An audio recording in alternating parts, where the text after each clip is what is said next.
ਭਾਈ ਅੰਮ੍ਰਿਤਪਾਲ ਸਿੰਘ ਦੇ ਐਮਪੀ ਅਹੁਦੇ ਨੂੰ ਰੱਦ ਕਰਵਾਉਣ ਲਈ ਪੰਜਾਬ ਹਰਿਆਣਾ ਹਾਈ ਕੋਰਟ ਵਿੱਚ ਪਾਈ ਗਈ ਪਟੀਸ਼ਨ। ਸਰਦਾਰ ਸਿਮਰਨਜੀਤ ਸਿੰਘ ਮਾਨ ਨੇ ਫਰੀਦਕੋਟ ਵਿਖੇ ਕੀਤੀ ਅਹਿਮ ਮੀਟਿੰਗ। ਸੰਯੁਕਤ ਕਿਸਾਨ ਮੋਰਚਾ ਗੈਰ ਸਿਆਸੀ ਵੱਲੋਂ ਅਹਿਮ ਪ੍ਰੈਸ ਕਾਨਫਰੰਸ।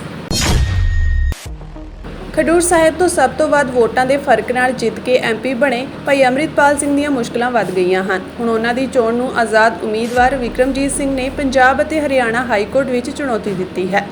ਵਿਕਰਮਜੀਤ ਸਿੰਘ ਨੇ ਪਟੀਸ਼ਨ ਵਿੱਚ ਅਦਾਲਤ ਅੱਗੇ ਕਈ ਦਲੀਲਾਂ ਪੇਸ਼ ਕੀਤੀਆਂ ਹਨ।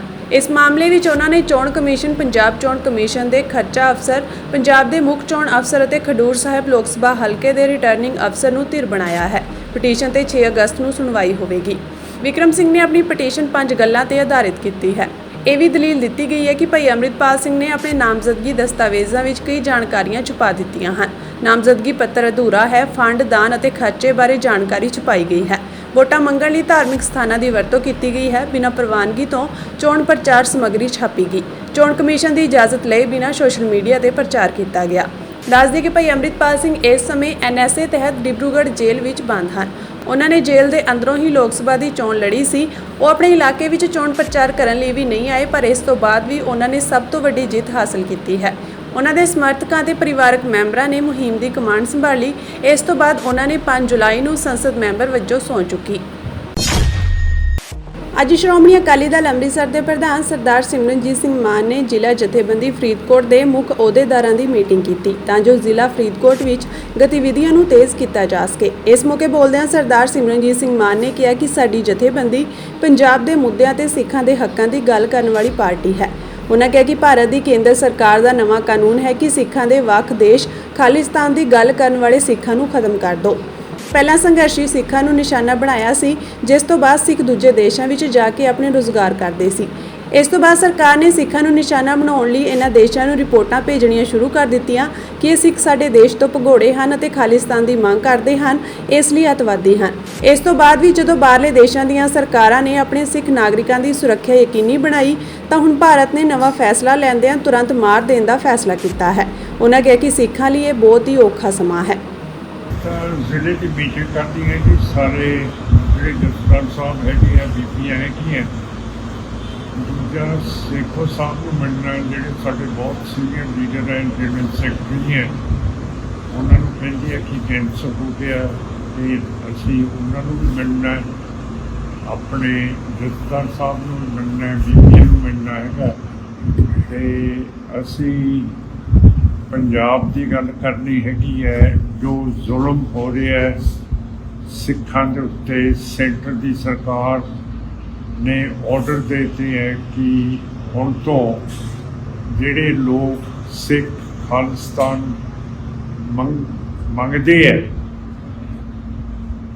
ਉਹ ਪ੍ਰੈਸ਼ਰ ਆ ਕੇ ਬਾਹਰ ਦੇ ਮੁਲਕਾਂ 'ਚ ਚਲੇ ਜਾਂਦੇ ਸੀਗੇ ਅਤੇ ਮੋਦੀ ਸਾਹਿਬ ਕਹਿੰਦੇ ਅਸੀਂ ਬਾਹਰ ਦੇ ਮੁਲਕਾਂ ਨੂੰ ਰਿਪੋਰਟਾਂ ਭੇਜਦੇ ਸੀਗੇ, ਦਸਤਾਵੇਜ਼ ਭੇਜਦੇ ਸੀਗੇ ਕਿ ਇਹ ਫਰਾਰ ਲੋਕ ਹੈਗੇ ਆ, ਇਹਨਾਂ ਨੂੰ ਵਾਪਸ ਭੇਜੋ।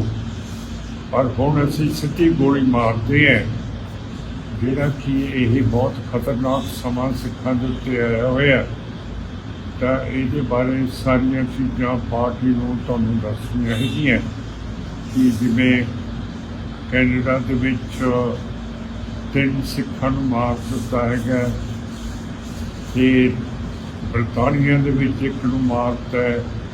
ਅਮਰੀਕਾ ਦੇ ਵਿੱਚ ਕੋਸ਼ਿਸ਼ ਕੀਤੀ ਹੈ ਪੰਨੂ ਨੂੰ ਮਾਰਨ ਦੀ, ਪਰ ਉਹ ਕਾਮਯਾਬ ਨਹੀਂ ਹੋਈ। ਉਹ ਬੰਦਾ ਫੜਿਆ ਗਿਆ ਔਰ ਫਿਰ ਪਾਕਿਸਤਾਨ ਦੇ ਵਿੱਚ 2 ਸਿੰਘ ਮਾਰਤੇ ਹੈ ਔਰ ਹਰਿਆਣੇ ਦੇ ਵਿੱਚ 1 ਮਾਰਤਾ, ਪੰਜਾਬ ਦੇ ਵਿੱਚ 1 ਮਾਰਤਾ ਹੈਗਾ। ਜੋ ਇਹ ਜਿਹੜੀ ਪਾਲਿਸੀ ਹੈ ਇਹ ਇੰਟਰਨੈਸ਼ਨਲ ਪੱਧਰ ਦੇ ਉੱਤੇ ਬਹੁਤ ਖਤਰਨਾਕ ਪਾਲਿਸੀ ਹੈ, ਕਿਉਂ ਕਰਕੇ ਇੰਡੀਆ ਦੂਜੇ ਮੁਲਕਾਂ ਦੀ ਬਾਦਸ਼ਾਹੀ ਸੋਵਰੇਨਿਟੀ ਨੂੰ ਤੋੜ ਕੇ ਇਹ ਉੱਥੇ ਸਿੱਖਾਂ ਨੂੰ ਮਰਵਾ ਰਿਹਾ ਹੈ। ਅਤੇ ਅਸੀਂ ਕਿੰਨੇ ਚਿਰ ਦੇ ਕਹਿ ਰਹੇ ਹਾਂ ਕਿ ਇਹ ਸਾਰੇ ਜਿੰਨੇ ਵੀ ਗੁਰਦੁਆਰੇ ਬਾਹਰ ਦੇ ਮੁਲਕਾਂ 'ਚ ਹੈਗੇ ਹੈ ਉਹਨਾਂ ਦੇ ਉੱਤੇ ਨਿਗਾਹ ਰੱਖਦੀ ਹੈ ਰॉ ਜਿਹੜੀ ਇੰਟੈਲੀਜੈਂਸ ਇੰਡੀਆ ਦੀ ਹੈਗੀ ਹੈ। ਅਤੇ ਜਿਹੜੇ ਸਿੱਖ ਤਾਂ ਰॉ ਦੇ ਨਾਲ, ਹਕੂਮਤ ਦੇ ਨਾਲ ਚੱਲਦੇ ਹੈ, ਉਹਨਾਂ ਨੂੰ ਸਹੂਲਤਾਂ ਦੇ ਦਿੰਦੀ ਹੈ, ਵੀਜ਼ੇ ਦੇ ਦਿੰਦੀ ਹੈ। ਜਿਹੜੇ ਸਿੱਖ ਨਹੀਂ ਚੱਲਦੇ ਉਹਨਾਂ ਨੂੰ ਵੀਜ਼ਾ ਨਹੀਂ ਦਿੰਦੀ ਤੇ ਹੋਰ ਤੰਗ ਕਰਨ ਦੀ ਕੋਸ਼ਿਸ਼ ਕਰਦੀ ਹੈ। ਇੱਥੇ ਉਹਨਾਂ ਦੇ ਘਰਦਿਆਂ ਨੂੰ ਫੜ ਲੈਂਦੀ ਹੈ। ਸੋ ਇਹ ਸਾਰੀਆਂ ਜਿਹੜੀਆਂ ਖਤਰਨਾਕ ਚੀਜ਼ਾਂ ਹੋ ਰਹੀਆਂ ਇਹਦੇ ਬਾਰੇ ਅਸੀਂ ਗੱਲ ਕਰਨੀ ਹੈ। ਸੰਯੁਕਤ ਕਿਸਾਨ ਮੋਰਚਾ ਗੈਰ ਸਿਆਸੀ ਤੇ ਕਿਸਾਨ ਮਜ਼ਦੂਰ ਸੰਘਰਸ਼ ਕਮੇਟੀ ਵੱਲੋਂ ਪ੍ਰੈਸ ਕਾਨਫਰੰਸ ਕੀਤੀ ਗਈ। ਪ੍ਰੈਸ ਕਾਨਫਰੰਸ ਦੌਰਾਨ ਕਿਸਾਨ ਆਗੂ ਜਗਜੀਤ ਸਿੰਘ ਡੱਲੇਵਾਲ ਤੇ ਸਰਵਣ ਸਿੰਘ ਪੰਧੇਰ ਨੇ ਵੱਡੇ ਐਲਾਨ ਕੀਤੇ ਹਨ ਤੇ ਅਗਲੀ ਰਣਨੀਤੀ ਬਾਰੇ ਵੀ ਜਾਣਕਾਰੀ ਸਾਂਝੀ ਕੀਤੀ ਹੈ। ਇਸ ਮੌਕੇ ਕਿਸਾਨ ਆਗੂ ਸਰਵਣ ਸਿੰਘ ਪੰਧੇਰ ਨੇ ਕਿਹਾ ਕਿ ਹਰਿਆਣਾ ਸਰਕਾਰ ਨੇ ਸਾਡੇ ਕਿਸਾਨ ਸ਼ਹੀਦ ਕੀਤੇ, ਸਾਡੇ 433 ਕਿਸਾਨ ਜ਼ਖਮੀ ਹੋਏ, ਸਾਡੇ ਉੱਤੇ ਤਰ੍ਹਾਂ ਦੇ ਹਥਿਆਰਾਂ ਨਾਲ ਹਮਲੇ ਕੀਤੇ ਗਏ। ਅਜਿਹਾ ਕਰਨ ਵਾਲੇ ਅਧਿਕਾਰੀਆਂ ਨੂੰ ਸਰਕਾਰ ਵੱਲੋਂ ਸਨਮਾਨਿਤ ਕਰਨ ਦੀ ਗੱਲ ਚੱਲ ਰਹੀ ਹੈ, ਜੋ ਕਿ ਸਰਾਸਰ ਗਲਤ ਹੈ। ਕਿਸਾਨ ਆਗੂਆਂ ਨੇ ਐਲਾਨ ਕੀਤਾ ਹੈ ਕਿ ਉਹ 1 ਅਗਸਤ ਨੂੰ ਮੋਦੀ ਸਰਕਾਰ ਦਾ ਪੁਤਲਾ ਫੂਕਣਗੇ।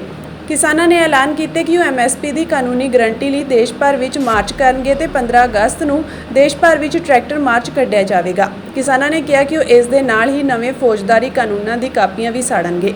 ਕਿਸਾਨ ਆਗੂ ਸਰਵਣ ਸਿੰਘ ਪੰਧੇਰ ਨੇ ਕਿਹਾ ਕਿ 25 ਤਰੀਕ ਨੂੰ ਉਹਨਾਂ ਦੇ ਸੰਘਰਸ਼ ਦੇ 200 ਦਿਨ ਪੂਰੇ ਹੋਣਗੇ ਅਤੇ ਅਸੀਂ ਸ਼ੰਭੂ ਸਰਹੱਦ ਉੱਤੇ ਵੱਡਾ ਇਕੱਠ ਕਰਾਂਗੇ। ਇਸ ਦੇ ਨਾਲ ਹੀ ਉਹਨਾਂ ਨੇ ਵੱਧ ਤੋਂ ਵੱਧ ਕਿਸਾਨਾਂ ਨੂੰ ਸਰਹੱਦ ਉੱਤੇ ਇਕੱਠਾ ਹੋਣ ਦੀ ਅਪੀਲ ਵੀ ਕੀਤੀ ਹੈ। ਕਿਸਾਨਾਂ ਨੇ ਐਲਾਨ ਕੀਤਾ ਕਿ ਆਪਣੀਆਂ ਵੱਖ-ਵੱਖ ਮੰਗਾਂ ਨੂੰ ਲੈ ਕੇ 1 ਸਤੰਬਰ ਤੋਂ ਵੱਖ-ਵੱਖ ਸੂਬਿਆਂ ਵਿੱਚ ਰੈਲੀਆਂ ਸ਼ੁਰੂ ਕਰਨਗੇ। ਇਸ ਦੀ ਸ਼ੁਰੂਆਤ 1 ਸਤੰਬਰ ਤੋਂ ਉੱਤਰ ਪ੍ਰਦੇਸ਼ ਦੇ ਸੰਭਲ ਵਿੱਚ ਇੱਕ ਵੱਡੀ ਰੈਲੀ ਨਾਲ ਹੋਵੇਗੀ। ਇਸ ਤੋਂ ਬਾਅਦ 15 ਸਤੰਬਰ ਨੂੰ ਕਿਸਾਨ ਹਰਿਆਣਾ ਦੇ ਜੀਂਦ ਵਿੱਚ ਮਹਾਰੈਲੀ ਕਰਨਗੇ। 22 ਸਤੰਬਰ ਨੂੰ ਕਿਸਾਨਾਂ ਵੱਲੋਂ ਹਰਿਆਣਾ ਦੇ ਪੀਪਲੀ ਵਿੱਚ ਵੱਡੀ ਰੈਲੀ ਕੀਤੀ ਜਾਵੇਗੀ। ਕਿਸਾਨਾਂ ਨੇ ਕਿਹਾ ਕਿ ਕਿਸਾਨਾਂ ਦਾ ਕਤਲ ਕਰਨ ਵਾਲੇ ਆਸ਼ੀਸ਼ ਮਿਸ਼ਰਾ ਨੂੰ ਜ਼ਮਾਨਤ ਮਿਲ ਗਈ ਹੈ। ਅਸੀਂ ਇਸ ਦੀ ਜ਼ਮਾਨਤ ਦੇ ਵਿਰੁੱਧ ਵੀ ਸੰਘਰਸ਼ ਕਰਾਂਗੇ। ਕਿਸਾਨ ਆਗੂ ਜਗਜੀਤ ਸਿੰਘ ਡੱਲੇਵਾਲ ਨੇ ਕਿਹਾ ਕਿ MSP ਦੀ ਗਰੰਟੀ ਦੇਣ ਲਈ ਇੱਕ ਕਾਨੂੰਨ ਹੋਣਾ ਚਾਹੀਦਾ ਹੈ। ਸਰਕਾਰ ਲੋਕਾਂ ਨੂੰ ਕਹਿ ਰਹੀ ਹੈ ਕਿ MSP ਦੇਣ ਨਾਲ ਆਰਥਿਕਤਾ ਤੇ ਬੋਝ ਪਵੇਗਾ। ਅੱਜ ਸਾਡੇ ਕੋਲ ਮਾਹਰ ਆਏ ਅਤੇ ਉਹਨਾਂ ਸਪਸ਼ਟ ਕੀਤਾ ਕਿ ਕਾਨੂੰਨੀ ਗਰੰਟੀ ਦੇਣ ਨਾਲ ਦੇਸ਼ ਦੀ ਆਰਥਿਕਤਾ ਉੱਤੇ ਕੋਈ ਵੀ ਭਾਰ ਨਹੀਂ ਪਵੇਗਾ। ਇਸ ਦੇ ਉਲਟ ਇਸ ਨਾਲ ਕਿਸਾਨਾਂ ਦੀ ਆਮਦਨ ਵਧੇਗੀ। ਉਹਨਾਂ ਕਿਹਾ ਕਿ ਸਾਡੇ ਲੋਕਾਂ ਵੱਲੋਂ ਪੰਜਾਬ ਹਰਿਆਣਾ ਹਾਈ ਕੋਰਟ ਵਿੱਚ ਪਾਈ ਗਈ ਜਨਹਿਤ ਪਟੀਸ਼ਨ ਹਰਿਆਣਾ ਦੇ ਅਧਿਕਾਰੀਆਂ ਨੂੰ ਜਾਂਚ ਲਈ ਦਿੱਤੀ ਗਈ ਸੀ। ਹਰਿਆਣਾ ਸਰਕਾਰ ਨੇ ਸੁਪਰੀਮ ਕੋਰਟ ਵਿੱਚ ਜਾ ਕੇ ਕਿਹਾ ਕਿ ਜੇਕਰ ਇਹ ਜਾਂਚ ਹੁੰਦੀ ਹੈ ਤਾਂ ਸਾਡੇ ਅਫਸਰਾਂ ਦਾ ਨੈਤਿਕ ਪੱਧਰ ਡਿੱਗ ਜਾਵੇਗਾ ਅਤੇ ਭਵਿੱਖ ਵਿੱਚ ਕੋਈ ਵੀ ਅਧਿਕਾਰੀ ਗੋਲੀ ਚਲਾਉਣ ਤੋਂ ਬਚੇਗਾ। इसको एक्सपोज करने के लिए हमारे साथ आज यहाँ पे 3 एक्सपर्ट आए थे, अर्थशास्त्री आए थे, जिनमें प्रकाश कामारेड्डी जी कर्नाटका से, दविंदर शर्मा जी पंजाब से और सोमपाल शास्त्री जी, जिन्होंने इस सरकारों के अंदर रहकर बहुत कुछ देखा, बहुत कुछ जाना। ये तीनों एक्सपर्टों ने यहां पे आज इस बात को क्लियर कर दिया, स्पष्ट कर दिया कि MSP की गारंटी का कानून देने के मामले में जो अफवाहें फैलाई जा रही हैं, खजाने के ऊपर बोझ पड़ेगा, अर्थव्यवस्था के ऊपर बोझ पड़ेगा, ये बिल्कुल झूठ है। कोई किसी तरह का बोझ नहीं पड़ने वाला। इसके बजाय बोझ के सगों अर्थव्यवस्था और तेज होगी और बढ़िया हालात बनेंगे देश के अंदर, देश की इनकम बढ़ेगी। ये बात उन्होंने आज सिद्ध की है और ये बात बहुत जरूरी थी आपके पास ये बात लेकर जाना। दूसरी बात, जैसे पंधेर साहब ने बात कही है, हमारा शंभू और खनौरी बॉर्डर के ऊपर किसानों के ऊपर गोलियां चलाई गई, एक किसान शहीद कर दिया गया, 5 की आई साइड चली गई और 433 गंभीर रूप से जख्मी हुए।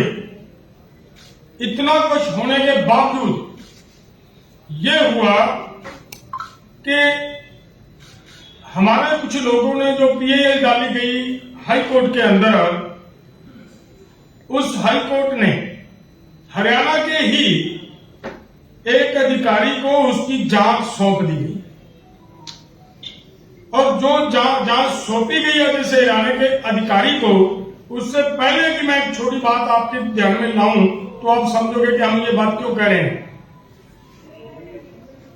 हमारी Punjab and Haryana high court की ओर से यह कहा गया कि एक रिटायर्ड जज की अध्यक्षता के अंदर एक कमीशन बनेगा और वो कमीशन जांच करेगा कि ये क्या हुआ, वहां पे क्या एक्सेस फोर्सेस यूज किए गए, शुभकर्ण की डेथ जो हुई है वो कहां हुई, क्या है, कौन उसकी जांच करेगा। जब ये बात आई तब क्या हुआ था, हरियाणा गवर्नमेंट सुप्रीम कोर्ट जाती है और ये कहती है कि अगर इस कमीशन ने इस पूरे घटनाक्रम की जांच की तो हमारे ऑफिसर्स की का मोराल डाउन होगा। इंपॉर्टेंट बात ये है। और उसी के साथ एक बात और कही गई कि अगर ये जांच होती है तब भविष्य में कोई भी अधिकारी किसी तरह किसी लोगों के ऊपर गोली चलाने से हिचकिचाएगा। सबसे बड़ी बात तो ये है कि जो सरकार सुप्रीम कोर्ट में जाकर उस इन्वेस्टिगेशन को रोकना चाहती है, उसी सरकार के अधिकारी अगर उसकी इन्वेस्टिगेशन करेंगे तो इंसाफ कहां से मिलेगा। और आगे जो पंडेर साहब ने बात कही, 2 एसएसपी उन्होंने सिलेक्ट किया है, एक मेरा ख्याल है आईजी सिलेक्ट किया गया है।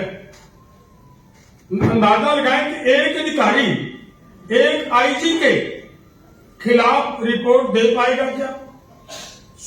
हमारी ये है कि हर हाल में हमारी माननीय हाईकोर्ट इस बात के ऊपर संज्ञान ले कि किसी तरह का भी हरियाणा के अधिकारियों से अगर इंसाफ होगा तो वो इंसाफ नहीं मिल पाएगा लोगों को, और लोग वहां पे जाकर अपना इतराज, अपनी अगवाही, अपनी विटनेस भी नहीं दे पाएंगे, जो मुझे लग रहा है।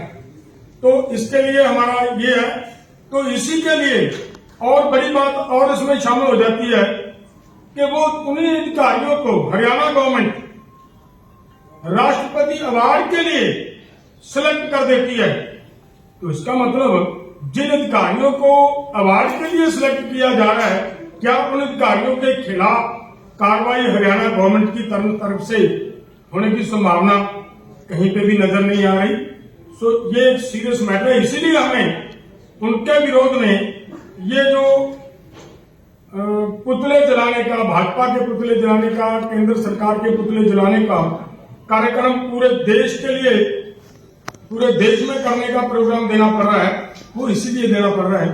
और वो होगा हर जिले में, और एक बड़ा रोष मार्च निकालकर और एक जगह पे जाकर भाजपा का पुतला जलाया जाएगा। ये जो बड़ा इंपॉर्टेंट बात थी जो आपको एक्सप्लेन करनी थी।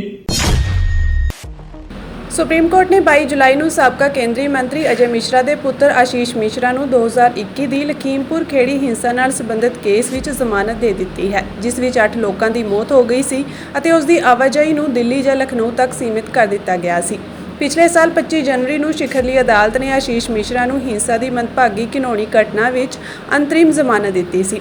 ਜਸਟਿਸ ਸੂਰਿਆਕਾਂਤ ਅਤੇ ਉਜਲ ਭੁਆਨ ਦੀ ਬੈਂਚ ਨੇ ਵੀ ਇਸ ਮਾਮਲੇ ਵਿੱਚ ਕਿਸਾਨਾਂ ਨੂੰ ਜ਼ਮਾਨਤ ਦੇ ਦਿੱਤੀ ਹੈ ਅਤੇ ਹੇਠਲੀ ਅਦਾਲਤ ਨੂੰ ਸੁਣਵਾਈ ਤੇਜ਼ ਕਰਨ ਦੇ ਨਿਰਦੇਸ਼ ਦਿੱਤੇ ਹਨ। ਹਾਜ਼ਰ ਹੋਣ ਵਾਲੀਆਂ ਸਾਰੀਆਂ ਸਥਿਤੀਆਂ ਨੂੰ ਧਿਆਨ ਵਿੱਚ ਰੱਖਦੇ ਹੋਏ ਅੰਤਰਿਮ ਆਦੇਸ਼ ਨੂੰ ਨਿਰਪੱਖ ਬਣਾਇਆ ਜਾਂਦਾ ਹੈ। ਬੈਂਚ ਨੇ ਕਿਹਾ ਕਿ ਸੂਚਿਤ ਕੀਤਾ ਜਾਂਦਾ ਹੈ ਕਿ 117 ਗਵਾਹਾਂ ਵਿੱਚੋਂ ਹੁਣ ਤੱਕ 7 ਗਵਾਹਾਂ ਤੋਂ ਪੁੱਛਗਿੱਛ ਕੀਤੀ ਜਾ ਚੁੱਕੀ ਹੈ। ਸਾਡੇ ਵਿਚਾਰ ਵਿੱਚ ਮੁਕੱਦਮੇ ਦੀ ਕਾਰਵਾਈ ਵਿੱਚ ਤੇਜ਼ੀ ਲਿਆਉਣ ਦੀ ਲੋੜ ਹੈ। ਅਸੀਂ ਹੇਠਲੀ ਅਦਾਲਤ ਨੂੰ ਸਮਾਂ ਸੀਮਾਬੱਧ ਜਾਂ ਜ਼ਰੂਰੀ ਮਾਮਲਿਆਂ ਨੂੰ ਧਿਆਨ ਵਿੱਚ ਰੱਖਦੇ ਹੋਏ ਸਮਾਂ ਸਾਰਣੀ ਤੈਅ ਕਰਨ ਲਈ ਨਿਰਦੇਸ਼ ਦਿੰਦੇ ਹਾਂ ਜੋ ਲੰਬਿਤ ਹਨ ਪਰ ਬਕਾਇਆ ਵਿਸ਼ੇ ਨੂੰ ਤਰਜੀਹ ਦਿੰਦੇ ਹਨ। ਇਹ ਹਿੰਸਾ ਉਦੋਂ ਭੜਕੀ ਸੀ ਜਦੋਂ ਕਿਸਾਨ ਉੱਤਰ ਪ੍ਰਦੇਸ਼ ਦੇ ਉਪ ਮੁੱਖ ਮੰਤਰੀ ਕੇਸ਼ਵ ਪ੍ਰਸਾਦ ਮੌਰਿਆ ਦੇ ਖੇਤਰ ਦੇ ਦੌਰੇ ਦਾ ਵਿਰੋਧ ਕਰ ਰਹੇ ਸਨ।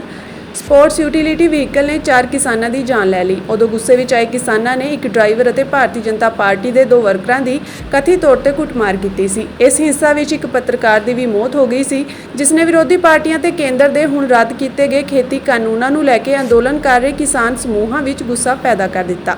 ਪਿਛਲੇ ਸਾਲ 6 ਦਸੰਬਰ ਨੂੰ ਹੇਠਲੀ ਅਦਾਲਤ ਨੇ ਮਿਸ਼ਰਾ ਅਤੇ 12 ਹੋਰਾਂ ਵਿਰੁੱਧ ਕਿਸਾਨਾਂ ਦੀ ਮੌਤ ਦੇ ਮਾਮਲੇ ਵਿੱਚ ਕਤਲ, ਅਪਰਾਧਿਕ ਸਾਜ਼ਿਸ਼ ਅਤੇ ਹੋਰ ਦੰਡ ਕਾਨੂੰਨਾਂ ਦੇ ਤਹਿਤ ਦੋਸ਼ ਤੈਅ ਕੀਤੇ ਸਨ, ਜਿਸ ਨਾਲ ਮੁਕੱਦਮੇ ਦੀ ਸੁਣਵਾਈ ਸ਼ੁਰੂ ਹੋਣ ਦਾ ਰਾਹ ਪੱਧਰਾ ਹੋ ਗਿਆ ਸੀ। 1984 ਕਾਨਪੁਰ ਸਿੱਖ ਨਸਲਕੁਸ਼ੀ ਮਾਮਲੇ ਵਿੱਚ ਮਾਨਯੋਗ ਸੁਪਰੀਮ ਕੋਰਟ ਵੱਲੋਂ ਉੱਤਰ ਪ੍ਰਦੇਸ਼ ਸਰਕਾਰ ਨੂੰ ਮੁਕੱਦਮਿਆਂ ਨੂੰ ਜਲਦ ਤੇ ਸੁਚਾਰੂ ਢੰਗ ਨਾਲ ਚਲਾਉਣ ਦੇ ਨਿਰਦੇਸ਼ਾਂ ਦਾ ਸ਼੍ਰੋਮਣੀ ਗੁਰਦੁਆਰਾ ਪ੍ਰਬੰਧਕ ਕਮੇਟੀ ਨੇ ਸਵਾਗਤ ਕੀਤਾ ਹੈ। ਜ਼ਿਕਰਯੋਗ ਹੈ ਕਿ ਕਾਨਪੁਰ ਸਿੱਖ ਕਤਲੇਆਮ ਦੇ ਮਾਮਲੇ ਸੰਬੰਧੀ ਜਨਹਿਤ ਪਟੀਸ਼ਨ ਜਥੇਦਾਰ ਕੁਲਦੀਪ ਸਿੰਘ ਭੋਗਲ ਵੱਲੋਂ 2017 ਵਿੱਚ ਦਾਖਲ ਕੀਤੀ ਗਈ ਸੀ, ਜਿਸ ਦੀ ਗੰਭੀਰਤਾ ਨੂੰ ਦੇਖਦਿਆਂ ਸ਼੍ਰੋਮਣੀ ਕਮੇਟੀ ਇਸ ਵਿੱਚ ਕਾਨੂੰਨੀ ਸਹਿਯੋਗ ਕਰ ਰਹੀ ਹੈ। ਸ਼੍ਰੋਮਣੀ ਕਮੇਟੀ ਵੱਲੋਂ ਇਨ੍ਹਾਂ ਕੇਸਾਂ ਦੀ ਪੈਰਵਾਈ ਲਈ ਸੀਨੀਅਰ ਵਕੀਲ ਪਰਸੂਨ ਕੁਮਾਰ ਅਤੇ ਗੁਰਬਖਸ਼ ਸਿੰਘ ਦੀਆਂ ਸੇਵਾਵਾਂ ਮੁਹੱਈਆ ਕਰਵਾਈਆਂ ਗਈਆਂ ਹਨ। ਇਸ ਸੰਬੰਧੀ ਜਾਣਕਾਰੀ ਦਿੰਦਿਆਂ ਸ਼੍ਰੋਮਣੀ ਕਮੇਟੀ ਦੇ ਸਕੱਤਰ ਪ੍ਰਤਾਪ ਸਿੰਘ ਨੇ ਦੱਸਿਆ ਕਿ 1984 ਵਿੱਚ ਕਾਨਪੁਰ ਵਿਖੇ ਸਿੱਖਾਂ ਦੇ ਹੋਏ ਨਸਲਕੁਸ਼ੀ ਦੇ ਮਾਮਲੇ ਵਿੱਚ ਦੋਸ਼ੀਆਂ ਨੂੰ ਸਜ਼ਾਵਾਂ ਦਿਵਾਉਣ ਲਈ ਸਿੱਖ ਸੰਸਥਾ ਨਿਰੰਤਰ ਯਤਨ ਕਰ ਰਹੀ ਹੈ। ਉਨ੍ਹਾਂ ਕਿਹਾ ਕਿ ਅੱਜ ਮਾਨਯੋਗ ਅਦਾਲਤ ਨੇ ਉੱਤਰ ਪ੍ਰਦੇਸ਼ ਸਰਕਾਰ ਨੂੰ ਜਿਨ੍ਹਾਂ 11 ਮਾਮਲਿਆਂ ਵਿੱਚ ਚਾਰਜਸ਼ੀਟ ਦਾਖਲ ਹੋਈ ਹੈ, ਉਹਨਾਂ ਵਿੱਚ 2 ਵਿਸ਼ੇਸ਼ ਸਰਕਾਰੀ ਵਕੀਲ ਨਿਯੁਕਤ ਕਰਨ ਦੇ ਆਦੇਸ਼ ਦਿੱਤੇ ਹਨ। ਇਸ ਦੇ ਨਾਲ ਹੀ ਇਹਨਾਂ ਨੂੰ ਸਹਿਯੋਗ ਕਰਨ ਲਈ ਮੁੱਖ ਜਾਂਚ ਅਧਿਕਾਰੀ ਨੂੰ ਵੀ ਕਿਹਾ ਗਿਆ ਹੈ। ਉਨ੍ਹਾਂ ਦੱਸਿਆ ਕਿ ਇਸੇ ਤਰ੍ਹਾਂ ਇਲਾਹਾਬਾਦ ਹਾਈ ਕੋਰਟ ਵਿੱਚ 4 ਮਾਮਲਿਆਂ ਸੰਬੰਧੀ ਚੱਲ ਰਹੀਆਂ ਅਪੀਲਾਂ ਸੰਬੰਧੀ ਉੱਚ ਅਦਾਲਤ ਨੂੰ ਨਿਰਦੇਸ਼ ਦਿੱਤਾ ਹੈ ਕਿ ਉਹ ਇਹਨਾਂ ਮੁਕੱਦਮਿਆਂ ਦੀ ਤਰਜੀਹੀ ਤੌਰ ਤੇ ਸੁਣਵਾਈ ਕਰੇ। ਇਸੇ ਤਰ੍ਹਾਂ ਬੰਦ ਹੋ ਚੁੱਕੇ 9 ਮਾਮਲਿਆਂ ਬਾਰੇ ਉੱਤਰ ਪ੍ਰਦੇਸ਼ ਸਰਕਾਰ ਨੂੰ ਮਾਮਲਿਆਂ ਨਾਲ ਸੰਬੰਧਿਤ ਨਾਮ ਪਟੀਸ਼ਨਕਰਤਾ ਨੂੰ ਦੇਣ ਦਾ ਨਿਰਦੇਸ਼ ਦਿੱਤਾ ਗਿਆ ਹੈ। ਕੇਂਦਰ ਸਰਕਾਰ ਨੇ ਰਾਸ਼ਟਰੀ ਸਵੈਮ ਸੇਵਕ ਸੰਘ ਨੂੰ ਲੈ ਕੇ ਵੱਡਾ ਫੈਸਲਾ ਲਿਆ ਹੈ। ਸਰਕਾਰ ਨੇ ਆਰਐਸਐਸ ਦੇ ਪ੍ਰੋਗਰਾਮਾਂ ਵਿੱਚ ਸ਼ਾਮਲ ਹੋਣ ਵਾਲੇ ਸਰਕਾਰੀ ਕਰਮਚਾਰੀਆਂ ਉੱਤੇ ਪਾਬੰਦੀ ਹਟਾ ਦਿੱਤੀ ਹੈ। ਹੁਣ ਸਰਕਾਰੀ ਕਰਮਚਾਰੀ ਵੀ ਸੰਘ ਦੇ ਪ੍ਰੋਗਰਾਮਾਂ ਵਿੱਚ ਹਿੱਸਾ ਲੈ ਸਕਣਗੇ। ਇਹ ਪਾਬੰਦੀ ਉਸ ਵੇਲੇ ਦੀ ਕਾਂਗਰਸ ਸਰਕਾਰ ਨੇ 1966 ਵਿੱਚ ਲਗਾਈ ਸੀ। ਹੁਣ 58 ਸਾਲਾਂ ਬਾਅਦ ਇਸ ਨੂੰ ਰੱਦ ਕਰ ਦਿੱਤਾ ਗਿਆ ਹੈ। ਦੂਜੇ ਪਾਸੇ ਕਾਂਗਰਸ ਨੇ ਕੇਂਦਰ ਸਰਕਾਰ ਦੇ ਇਸ ਫੈਸਲੇ ਦਾ ਸਖਤ ਵਿਰੋਧ ਕੀਤਾ ਹੈ। ਕਾਂਗਰਸ ਨੇ ਐਤਵਾਰ ਨੂੰ ਕੇਂਦਰ ਸਰਕਾਰ ਵੱਲੋਂ ਜਾਰੀ ਕੀਤੇ ਗਏ ਇਸ ਫੈਸਲੇ ਦੀ ਸਖਤ ਆਲੋਚਨਾ ਕੀਤੀ ਹੈ, ਜਿਸ ਵਿੱਚ ਆਰਐਸਐਸ ਦੀਆਂ ਗਤੀਵਿਧੀਆਂ ਵਿੱਚ ਹਿੱਸਾ ਲੈਣ ਤੇ 6 ਦਹਾਕੇ ਪੁਰਾਣੀ ਪਾਬੰਦੀ ਹਟਾ ਦਿੱਤੀ ਗਈ ਹੈ। ਕਾਂਗਰਸ ਦੇ ਜਨਰਲ ਸਕੱਤਰ ਜੈਰਾਮ ਰਮੇਸ਼ ਨੇ ਇੱਕ ਰਿਪੋਰਟ ਵਿੱਚ ਲਿਖਿਆ ਕਿ ਫਰਵਰੀ 1948 ਵਿੱਚ ਗਾਂਧੀ ਜੀ ਦੀ ਹੱਤਿਆ ਤੋਂ ਬਾਅਦ ਸਰਦਾਰ ਵੱਲਭ ਭਾਈ ਪਟੇਲ ਨੇ ਆਰਐਸਐਸ ਤੇ ਪਾਬੰਦੀ ਲਗਾ ਦਿੱਤੀ ਸੀ, ਪਰ ਚੰਗੇ ਆਚਰਣ ਦੇ ਭਰੋਸੇ ਤੇ ਪਾਬੰਦੀ ਹਟਾ ਦਿੱਤੀ ਗਈ ਸੀ। ਇਸ ਤੋਂ ਬਾਅਦ ਵੀ ਆਰਐਸਐਸ ਨੇ ਨਾਗਪੁਰ ਵਿੱਚ ਕਦੇ ਤਿਰੰਗਾ ਨਹੀਂ ਲਹਿਰਾਇਆ। 1966 ਵਿੱਚ ਆਰਐਸਐਸ ਦੀਆਂ ਗਤੀਵਿਧੀਆਂ ਵਿੱਚ ਹਿੱਸਾ ਲੈਣ ਵਾਲੇ ਸਰਕਾਰੀ ਕਰਮਚਾਰੀਆਂ ਤੇ ਪਾਬੰਦੀ ਲਗਾਈ ਗਈ ਸੀ ਅਤੇ ਇਹ ਸਹੀ ਫੈਸਲਾ ਸੀ। ਇਹ ਪਾਬੰਦੀ ਲਗਾਉਣ ਲਈ 1966 ਵਿੱਚ ਜਾਰੀ ਇੱਕ ਅਧਿਕਾਰਤ ਹੁਕਮ ਹੈ। 4 ਜੂਨ 2024 ਤੋਂ ਬਾਅਦ ਪ੍ਰਧਾਨ ਮੰਤਰੀ ਅਤੇ ਆਰਐਸਐਸ ਵਿਚਕਾਰ ਸਬੰਧਾਂ ਵਿੱਚ ਖਟਾਸ ਆ ਗਈ ਹੈ। 9 ਜੁਲਾਈ 2024 ਨੂੰ 58 ਸਾਲਾਂ ਦੀ ਪਾਬੰਦੀ ਹਟਾ ਦਿੱਤੀ ਗਈ ਸੀ, ਜੋ ਪ੍ਰਧਾਨ ਮੰਤਰੀ ਵਜੋਂ ਅਟਲ ਬਿਹਾਰੀ ਵਾਜਪੇਈ ਦੇ ਕਾਰਜਕਾਲ ਦੌਰਾਨ ਵੀ ਲਾਗੂ ਸੀ। ਦੱਸਣਯੋਗ ਹੈ ਕਿ ਸਰਕਾਰ ਨੇ 9 ਜੁਲਾਈ ਨੂੰ ਇੱਕ ਹੁਕਮ ਰਾਹੀਂ ਆਰਐਸਐਸ ਦੀਆਂ ਗਤੀਵਿਧੀਆਂ ਵਿੱਚ ਹਿੱਸਾ ਲੈਣ ਵਾਲੇ ਸਰਕਾਰੀ ਮੁਲਾਜ਼ਮਾਂ ਤੋਂ ਪਾਬੰਦੀ ਹਟਾ ਦਿੱਤੀ ਹੈ। ਇਹ ਹੁਕਮ ਕੇਂਦਰ ਸਰਕਾਰ ਵੱਲੋਂ ਜਾਰੀ 1966, 1970 ਅਤੇ 1980 ਦੇ ਹੁਕਮਾਂ ਵਿੱਚ ਸੋਧ ਕਰਦਾ ਹੈ, ਜਿਨ੍ਹਾਂ ਵਿੱਚ ਕੁਝ ਹੋਰ ਸੰਸਥਾਵਾਂ ਦੇ ਨਾਲ-ਨਾਲ ਆਰਐਸਐਸ ਦੀਆਂ ਸ਼ਾਖਾਵਾਂ ਤੇ ਹੋਰ ਗਤੀਵਿਧੀਆਂ ਵਿੱਚ ਸ਼ਾਮਲ ਹੋਣ ਲਈ ਸਰਕਾਰੀ ਮੁਲਾਜ਼ਮਾਂ ਤੇ ਦੰਡ ਦੀ ਵਿਵਸਥਾ ਕੀਤੀ ਗਈ ਸੀ। ਸੁਪਰੀਮ ਕੋਰਟ ਨੇ ਉੱਤਰ ਪ੍ਰਦੇਸ਼ ਵਿੱਚ ਕਾਵੜ ਯਾਤਰਾ ਰੂਟ ਤੇ ਹੋਟਲਾਂ, ਢਾਬਿਆਂ, ਰੈਸਟੋਰੈਂਟਾਂ, ਫਲਾਂ ਤੇ ਖਾਣ-ਪੀਣ ਦੀਆਂ ਦੁਕਾਨਾਂ ਤੇ ਮਾਲਕ ਦਾ ਨਾਂ ਲਿਖਣ ਦੇ ਯੋਗੀ ਆਦਿੱਤਿਆਨਾਥ ਸਰਕਾਰ ਦੇ ਹੁਕਮਾਂ ਤੇ ਅੰਤਰਿਮ ਰੋਕ ਲਗਾ ਦਿੱਤੀ ਹੈ।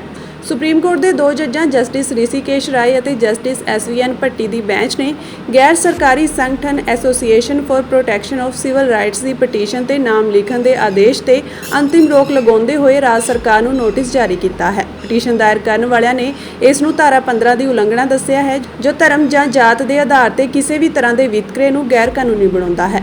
ਦੱਸਣਯੋਗ ਹੈ ਕਿ ਕਾਵੜ ਯਾਤਰਾ ਰੂਟ ਤੇ ਦੂਜੇ ਧਰਮਾਂ ਦੇ ਦੁਕਾਨਦਾਰਾਂ ਨਾਲ ਕਿਸੇ ਕਾਰਨ ਕਾਵੜੀਆਂ ਵਿਚਾਲੇ ਸੰਭਾਵੀ ਤਕਰਾਰ ਅਤੇ ਝਗੜੇ ਦੀਆਂ ਪੁਰਾਣੀਆਂ ਘਟਨਾਵਾਂ ਦੇ ਮੱਦੇਨਜ਼ਰ ਯੋਗੀ ਸਰਕਾਰ ਨੇ ਦੁਕਾਨਾਂ ਤੇ ਮਾਲਕ ਦਾ ਨਾਂ ਲਿਖਣ ਦੇ ਹੁਕਮ ਦਿੱਤੇ ਸਨ। ਇਸ ਹੁਕਮ ਤੋਂ ਬਾਅਦ ਪੱਛਮੀ ਉੱਤਰ ਪ੍ਰਦੇਸ਼ ਦੇ ਕਈ ਇਲਾਕਿਆਂ ਵਿੱਚ ਹੋਟਲਾਂ ਤੇ ਢਾਬਿਆਂ ਤੇ ਕੰਮ ਕਰਨ ਵਾਲੇ ਮੁਸਲਮਾਨਾਂ ਨੂੰ ਕੰਮ ਤੋਂ ਹਟਾ ਦਿੱਤਾ ਗਿਆ।